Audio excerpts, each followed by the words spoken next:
தமிழக வெற்றிக் கழக தலைவர் திரு விஜய் அவர்களின் சொல்லுக்கு இணங்க மக்களை நேசி மக்களுக்காக சேவை செய் என்பதற்கேற்ப தமிழகத்தில் முதல் முறையாக தமிழக வெற்றிக் கழகம் தூத்துக்குடி மேற்கு மாவட்டத்திற்கு உட்பட்ட பகுதிகளில் இறந்தவர்களுக்கு குளிர்சாதன பெட்டி, சவப்பெட்டி, சொர்க்கரதம் இவை அனைத்தும் அன்னை வி.ஜி. சரவணன் அவர்களின் ஏற்பாட்டில் கட்டணமில்லாமல் வழங்கப்பட்டு வருகிறது.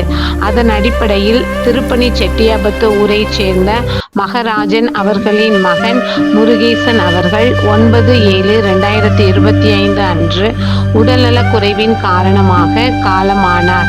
அன்னாருடைய பூத உடலை அடக்கம் செய்வதற்கான ஃப்ரீசர் பாக்ஸ், சொர்க்கரதம் இவை இரண்டும் மனிதம் நிலைக்க தமிழக வெற்றிக் கழகம் தூத்துக்குடி மேற்கு மாவட்டம் அன்னை வி.ஜி. சரவணன் அவர்களின் ஏற்பாட்டில் எந்தவித கட்டணமும் இன்றி சேவையாக வழங்கப்பட்டது.